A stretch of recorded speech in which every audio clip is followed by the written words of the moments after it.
بسم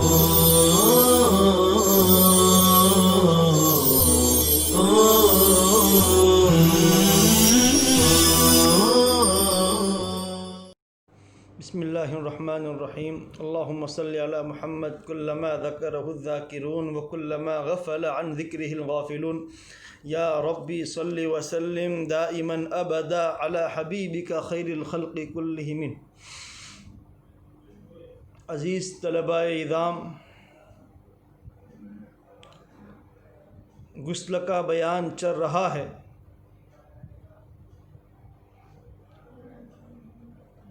آخری اسباق میں فرائض غسل، سنن غسل اور اس کے بعد کن صورتوں میں غسل کرنا فرض ہے اور کن صورتوں میں غسل کرنا سنت ہے، یہ تمام تر چیزیں بالتفصیل ترتیب وار بیان کی گئی۔ اب آج کے سبق میں وہ صورتیں بیان کی جائیں گی جن صورتوں میں غسل کرنا مستحب ہے۔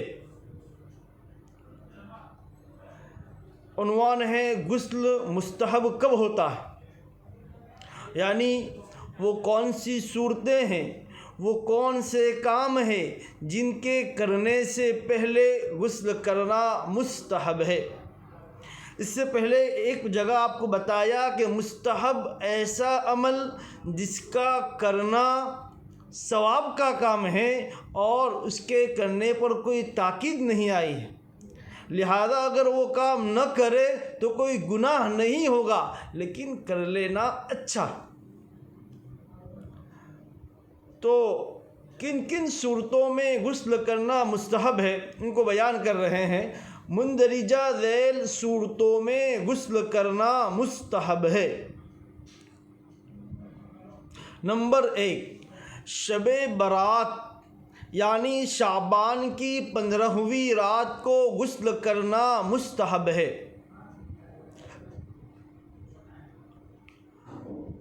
15ویں شعبان کی جو شب ہوتی ہے، جو رات ہوتی ہے، جس رات میں ہم لوگ عبادت کرتے ہیں، ذکر و اذکار کے اندر ہم اپنی رات کو گزارتے ہیں، ایک محترم شان عمل کرتے ہیں، ایک پاکیزہ رات گزارتے ہیں۔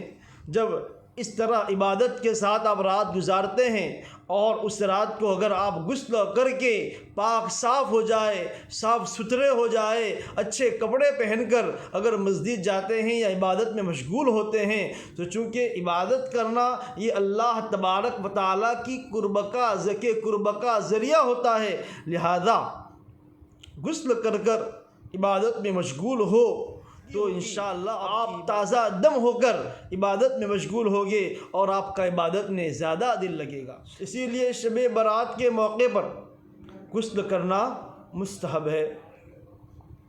لیلۃ القدر کی رات میں اس شخص کے لیے غسل کرنا مستحب ہے جس کو لیلۃ القدر معلوم ہو گئی۔ لیلۃ القدر رمضان کی 21ویں تراویح سے 29 تک جو طاق عدد میں جو راتیں آتی ہیں اسے لیلۃ القدر کو تلاش کرنے والی راتیں کہتے ہیں۔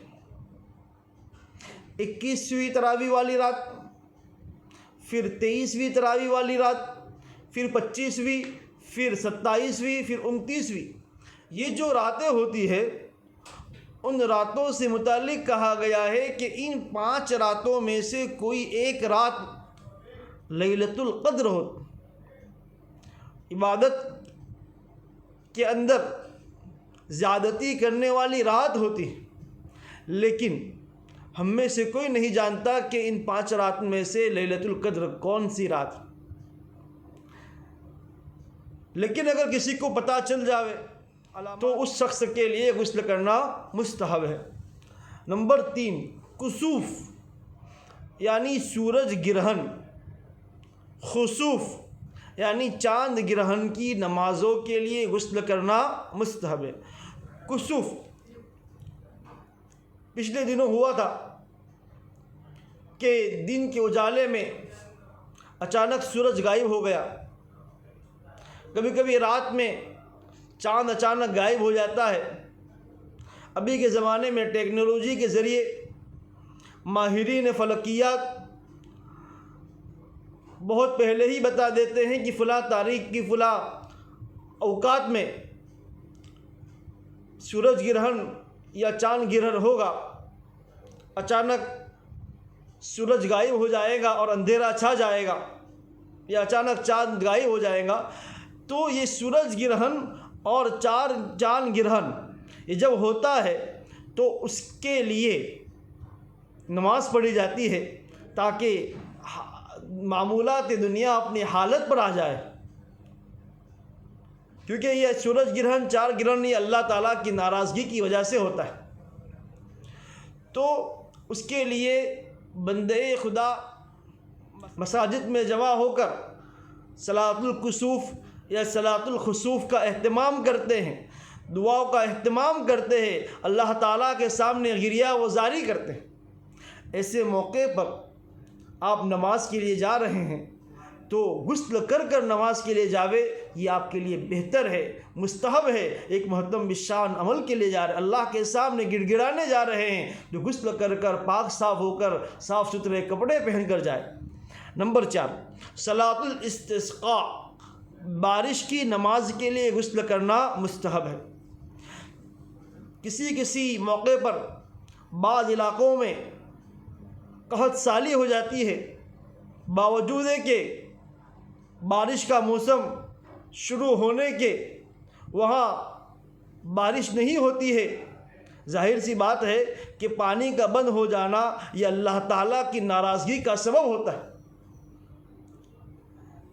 ایسے موقع پر اللہ تبارک و تعالیٰ کے سامنے گر گڑانا پڑتا ہے، اللہ کے سامنے ہاتھ پھیلانے پڑتے ہیں۔ تو اس کے لیے ایک نماز ہے جس کو صلاۃ الاستسقاء کہتے ہیں۔ اس کے لیے چھوٹے بڑے باہر میدان میں آ کر اللہ تبارک و تعالیٰ کے سامنے اپنی عاجزی کو بیان کرتے ہیں اور اللہ سے عاجزی کے ساتھ پانی کو طلب کرتے ہیں۔ تو اس نماز کے لیے جانے سے پہلے بھی غسل کرنا مستحب ہے۔ نمبر 5، خوف اور گھبراہٹ کے وقت غسل کرنا مستحب ہے۔ کسی موقع پر آپ کے اوپر خوف طاری ہو جائے یا حالات ناسازگار ہو، معمولات زندگی معطل ہو جائے اور نظام دنیاوی ایسے موڑ پر آ جاوے کہ ہر طرف خوف ہی خوف ہو، ایسے موقع پر غسل کر کر اللہ تبارک و تعالیٰ سے لو لگانا چاہیے۔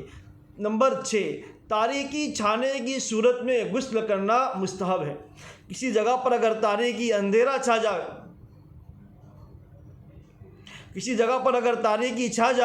تو اس کے ایسے موقع پر غسل کرنا مستحب ہے۔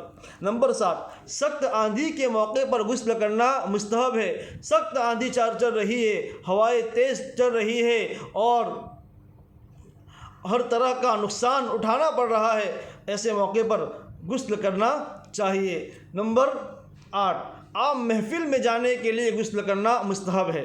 آپ اپنے پروگرام میں جا رہے ہیں، محفل میں دوست و احباب کے پاس جا رہے ہیں، کسی سیمینار میں جا رہے ہیں، ایسے موقع پر محفل میں جانے سے پہلے آدمی کو چاہیے کہ غسل کر کر اپنے آپ کو پاک صاف کر کے محفل میں لے جاوے، اس لیے کہ آپ محفل میں جا رہے ہیں، لوگوں کے درمیان جا رہے ہیں۔ اگر آپ اسی طرح میلے کچیلے جائیں گے، آپ کے کپڑے بھی خراب، آپ کے بدن سے بدبو آ رہی ہے، تو لوگوں کے لیے تکلیف کا سبب ہوگا، اس لیے محفل میں جانے سے پہلے غسل کرنا مستحب ہے۔ نمبر 9، نئے کپڑے پہننے کے لیے غسل کرنا مستحب ہے۔ نیا کپڑا چونکہ اللہ کی عطا ہوتی ہے، اس لیے غسل کر کر کپڑا پہننا چاہیے۔ نمبر 10، کسی گناہ سے توبہ کرنے کے لیے غسل کرنا مستحب ہے۔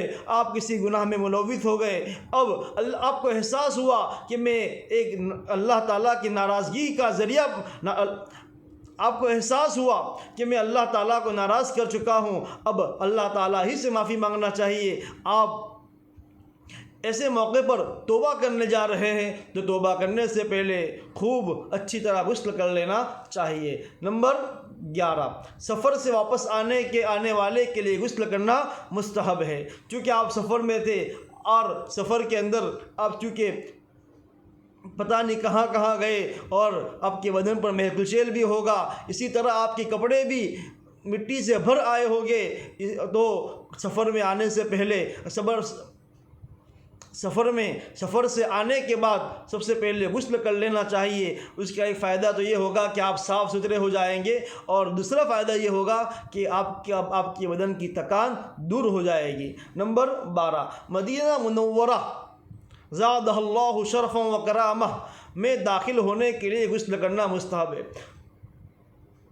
مدینہ منورہ جا رہے ہیں اور مدینہ منورہ پہنچنے سے پہلے یا مدینہ منورہ میں داخل ہونے سے پہلے آپ غسل کر صاف ستھرے کپڑے پہن کر عطر وغیرہ لگا کر رسول پاک صلی اللہ علیہ وسلم کے شہر میں داخل ہوتے ہیں، تو چونکہ اس کی تعظیم ہوتی ہے کہ آپ اللہ کے رسول کے دربار میں حاضر ہو رہے ہیں، ان کے مقدس شہر میں حاضر ہو رہے ہیں، اور آپ یوں ہی میلے کچیلے اور پورا گندہ حال داخل نہیں ہو رہے ہیں، بلکہ صاف ستھرے ہو کر اللہ کے رسول صلی اللہ علیہ وسلم کے شہر میں داخل ہو رہے ہیں۔ مکہ مکرمہ زادہ اللہ شرف و کرامہ میں داخل ہونے کے لیے غسل کرنا مستحب ہے۔ مکہ المکرمہ جہاں مسجد الحرام ہے، اللہ تبارک و تعالیٰ کا گھر ہے، کعبۃ اللہ ہے، وہاں آپ جا رہے ہیں، اس مقدس بستی، اس مقدس شہر میں داخل ہو رہے ہیں، ایسے شہر میں داخل ہونے سے پہلے غسل کرنا مستحب ہے۔ نمبر 14، مزدلفہ میں ٹھہرنے کے لیے 10ویں تاریخ یعنی 10 ذی الحجہ کو طلوع فجر کے بعد غسل کرنا مستحب ہے۔ 10ویں ذی الحجہ کو مزدلفہ میں ٹھہرنا ہوتا ہے، 10ویں ذی الحجہ کو آپ طلوع فجر کے بعد یعنی فجر کے بعد غسل کرے، یہ مستحب عمل ہے۔ نمبر 15، طواف زیارت یعنی حج کا طواف جو 10ویں ذی الحجہ کو کیا جاتا ہے کے لیے غسل کرنا مستحب ہے۔ طواف زیارت، آپ حج کے ارکان سے فارغ ہو رہے ہیں، آپ نے رمی جمرات بھی کیا، اب اس کے بعد آپ کو طواف زیارت کرنا ہے جو کہ ضروری ہے، تو طواف زیارت کے لیے جانے سے پہلے غسل کرنا مستحب ہے۔ نمبر 16، حج کے دوران مینا میں کنکریاں مارنے کے لیے غسل کرنا مستحب ہے۔ دوران حج مینا میں جمرات کو کنکریاں مارنے کے لیے جا رہے ہیں، ایسے موقع پر غسل کر اپنے آپ کو پاک صاف کر لے ہوئے۔ نمبر 17، مردے کو نہلانے کے بعد نہلانے والوں کے لیے غسل کرنا مستحب ہے۔ آپ نے مردے کو غسل دیا، اب اس کے بعد اب آپ خود بھی غسل کر لے، یہ مستحب ہے۔ نمبر 18، جس کا جنون ختم ہو جائے یا بے ہوشی اور نشہ ختم ہو جائے اس کے لیے غسل کرنا مستحب ہے۔ کسی آدمی پر جنون طاری ہو، پاگل پنا طاری ہو، یا بے ہوش ہو جائے یا نشہ ہو جائے، اس کے بعد اگر وہ آدمی ایسی چیزوں سے افاقہ پالے، اللہ تعالیٰ اس کو جنون سے ہٹا کر صحیح سالم بنا دے، یا اس کی بے ہوشی یا اس کا نشہ ختم ہو جائے، اس کے بعد وضو تو ٹوٹ جاتا ہے، وضو کرنا تو ضروری ہوتا ہے، لیکن اگر کوئی غسل کر لے تو یہ بہتر ہے۔ اسلام لانے کے لیے غسل کرنا مستحب ہے، لیکن اگر کافر پہلے سے جنوبی ہے تو پھر غسل کرنا فرض ہے۔ ایک شخص کافر تھا، وہ اسلام لا رہا ہے، تو اسلام لایا، حالت کفر میں اس کا وضو، اس کا غسل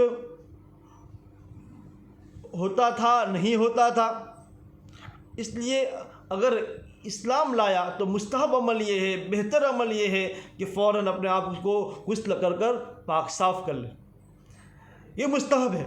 لیکن اگر کافر جنوبی تھا، حالت جنابت میں اسلام لایا، چونکہ وہ ناپاک تھا، اس لیے اس کے لیے غسل کرنا فرض ہو جاتا ہے۔ یہ 19 مستحبات تھے جن صورتوں میں غسل کرنا مستحب ہے۔ اگر ممکن ہو تو ایسے موقع پر غسل کر لینا چاہیے۔ اللہ تعالی ہم سب کو عمل کرنے کی توفیق عطا فرمائے۔ والسلام علیکم ورحمۃ اللہ وبرکاتہ۔ السلام عليكم. لا تنسوا الاعجاب بالفيديو والاشتراك في القناة تشجيعا لنا لنستمر بنشر المزيد إن شاء الله.